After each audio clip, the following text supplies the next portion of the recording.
Hello everyone आपण को महाशिवरात्रि अनेक अनेक शुभेच्छा और अभिनंदन। देखो मो मॉर्निंग रु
तो देखो बहुत सुंदर भाव सजाई तब फाइनाली आम डेरी नक मंदिर भर प्रवेश कलु। बहुत सारा लोक आसुले भिड़ जोरसोर लगी सो शीघ्र लाइन हो गले भल शीघ्र पूजा सर पूजा सारिक आम घर को शीघ्र फेरी आसपार सो लाइन आम छिड़ा हो गलु।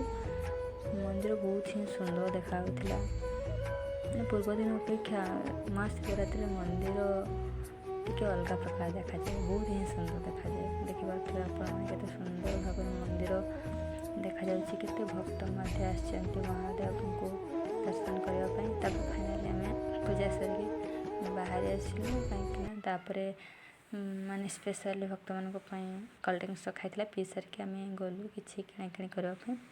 तो मत पाउंजी बहुत ही भल लगा सो मु पाउंजी नहीं कि आसली किणी।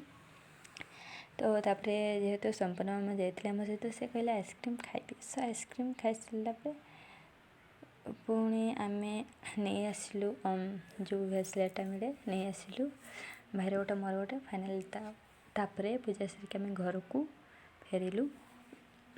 फेरला बेले देखु केते सुंदर हूँ भेसलेट मुझे पिंधि आपण मैंने भी पिंधि थे जदि किणुवे आम फाइनाली भोग तो बांटी देलु तैयारी की तापरे भाविलु ये नड़िया गुड़ा एमती खाइले तो दांत तो बहुत ही कटो सो आम भाविलु मामा कहले आउ दियो नड़िया कोरा कर दियो से गुड़े खीरी तैयारी करदेवी तुम मैंने खाइब। सो फाइनाली आमर खीरी बनवा स्टार्ट हो गला देखी पारे आपण मैंने गरम हाप सब बाहर किसी समय पर नड़िया कोड़ा दे सारिकी खीरीटा पूरा मस्त देखाला।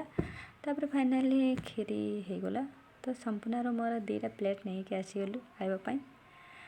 तो आपण मैंने भावुवे केते सुंदर खीरी खाऊँगी आपण मैंने भी आसतु आम घर को खीरी खाई देखो ये केमती टाउ टाउ गिर जापर मुझे भाविली केमती लगे खीरीटा मुझे भी टेस्ट कर दिए। सो टेस्ट बहुत ही भल था बेसी किसी पकई नु बास नड़िया कोरा सहित अरुआ आ चीनी पड़ी। So thanks for watching.